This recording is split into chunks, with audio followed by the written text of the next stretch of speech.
10টি কারণে নামাজ পড়ার পরেও নামাজ কবুল হয় না। এই 10টি কারণ কি আপনাদের মধ্যে বা আমাদের মধ্যে কি আছে কি না, এটা আমাদের অবশ্যই জানা দরকার। প্রিয় নবী হযরত মুহাম্মদ মুস্তাফা সাল্লাল্লাহু আলাইহি ওয়াসাল্লাম সুনান ইবনে মাজা শরীফের 2339 নম্বর হাদিসে কারিমায় এখানে আবু হুরায়রা রাদিয়াল্লাহু থেকে হাদিসটি বর্ণিত। আমার প্রিয় নবী সাল্লাল্লাহু আলাইহি ওয়াসাল্লাম বলেন, সাহাবে কেরাম, তোমাদের মধ্যে যদি এই 10টি লক্ষণ পাওয়া যায়, এই 10টি লক্ষণ থাকা সত্ত্বেও তোমাদের নামাজ কবুল হবে না।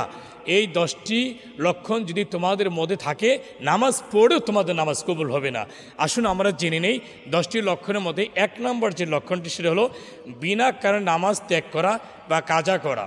তো জোহর নামাজ তো সময় দেরি হয়ে গেছে, আপনি জামাতে নামাজ পড়তে পারলেন না, আপনি মনে করতেছেন যে সময় তো লম্বা সময় তো আসেই, বা আপনি বিনা কারণে নামাজ ত্যাগ করা বা কাজা করা, নামাজ থেকে কাজ, এই যে অলসতার দরুন নামাজ আপনি কাজা করে নিলেন বা নামাজ আপনি ত্যাগ করে নিলেন, এই যে নামাজ ত্যাগ করা, এটা কুফুরির সাথে তুলনা করেছেন হাদিসের মধ্যে।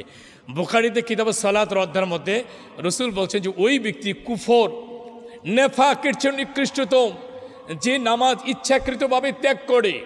নামাজ ইচ্ছাকৃতভাবে যারা ত্যাগ করে, নিজের মন গড়ে নামাজ পড়ে, মন গড়ার সময়ের মধ্যে নামাজ পড়ে, ওই ব্যক্তির নামাজ আল্লাহর দরবারে কবুল হয় না। এগুলো 1 নম্বর। 2 নম্বর হলো যারা জাকাত দেওয়ার উপযুক্ত কিন্তু জাকাত দেয় না। আপনি নামাজ পড়লেন, আপনি নামাজ জাকাতের উপযুক্ত, আল্লাহ তাআলা আপনাকে ধন সম্পদ টাকা পয়সা দান করেছেন, কিন্তু আপনি জাকাত দিচ্ছেন না, কিন্তু নামাজ পড়ছেন।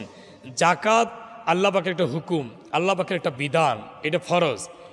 আন ইবনে ওমর রাদিয়াল্লাহু তাআলা قال قال سمعت رسول الله صلى الله عليه وسلم بني الاسلام على 5 شهادة لا اله الا الله واقام الصلاه وايتاء الزكاه والحج وصوم رمضان। এটা বুখারী শরীফ কিতাবুল ঈমান অধ্যায়, বুখারী শরীফ কিতাবুল ঈমান অধ্যায় হাদিসটা আসছে হযরত খলিফাতুল মুসলিমিন ওমর ফারুক রাদিয়াল্লাহু বর্ণিত। নবী পাক বলেন যে ইসলামের স্তম্ভ ফাউন্ডেশন 5টি বিষয়ের উপর প্রতিষ্ঠিত, যে কালিমা, নামাজ, রোজা, হজ, জাকাত। তাহলে জাকাত দিতে হবে।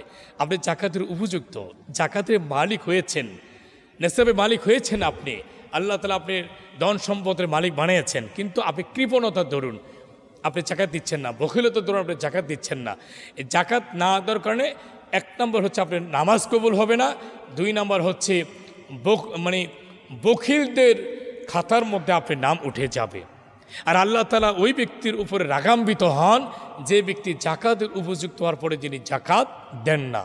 তাহলে 2 নম্বর হাদিস, নবী পাক বলছেন যে এই নামাজ 10টি কারণে নামাজ কবুল হয় না। কবুল না হওয়ার 10টি কারণের মধ্যে 2 নম্বর কারণ যারা জাকাতের উপযুক্ত জাকাত না দেওয়ার, এটা 2 নম্বর কারণ। নামাজ কবুল না হওয়ার 10টি কারণের মধ্যে 3 নম্বর যে কারণ হচ্ছে যে ইমাম রসুল এবং তার আহলে বায়তকে কটূক্তি করে। আছে কিছু এরকম যে আমার রসুলকে নিয়ে কটূক্তি করে, সাহাবে কেরামকে নিয়ে কটূক্তি করে, আহলে বায়তকে নিয়ে কটূক্তি করে। আমার রসুলের মধ্যে ভুল ছিল, সাহাবে কেরামদের মধ্যে ভুল ছিল, হ্যাঁ, নবী রাসূলরা ভুল ছিল, ভুল করেছিল। নাউযুবিল্লাহি মিন জালিক। পৃথিবীর কোনো আলেম হোক, কোনো ব্যক্তি যদি এমন খারাপ পোষণ দাবি করে যে আদম নবী থেকে নিয়ে, আদম আলাইহিস সালাতু ওয়াস সালাম থেকে নিয়ে আমাদের মুহাম্মদ সাল্লাল্লাহু আলাইহি ওয়াসাল্লাম পর্যন্ত মাঝখানে যত নবী রাসূল এসেছেন, যে কোনো নবী রাসূল যদি সামান্যতম যদি ভুল করেও থাকে, ওটা আল্লাহ, ওই নবীকে ভুল বিষয়টা আল্লাহ বুঝবেন। পৃথিবীর কোনো নবীর উম্মতকে ওই নবীর ভুল প্রসঙ্গে, ভুল সম্পর্কে ধারণা করা আল্লাহর তরফ থেকে কোনো অনুমতি নাই। এই জন্য যে ইমাম, যে আলেম নবীকে নিয়ে যা কটূক্তি করে, সাহাবে কেরামকে নিয়ে যে কটূক্তি করে, নবী পাকের বংশধর আহলে বাইতকে নিয়ে যারা কটূক্তি করে, এই ইমামের নামাজ আল্লাহর দরবারে কবুল হয় না। তো 10টি কারণে নামাজ কবুল না হওয়ার 10টি কারণের মধ্যে 4th নম্বর কারণ হলো যে পলায়নকারী গোলাম বা কাদের ছেলে বা মেয়ে, যে কাদের ছেলে মেয়ে মালি মনিবের বাড়ি থেকে যে পলায়ন করে, মনিবের কাজ করে, কিন্তু মনিবের কাজ ফালে রেখে পালায়ে চলে যায়। এই যে পালনকৃত মনিবের বাড়ি থেকে যে গোলাম, পালনকৃত নারী বা কাজের বোয়া বা কাজের মেয়ে বা কাজের ছেলে বা বাড়ির এই দারোয়ান যারা পালন করে চলে যায়, এরা যদি নামাজ পড়ে, এই নামাজ আল্লাহর দরবারে কবুল হবে না।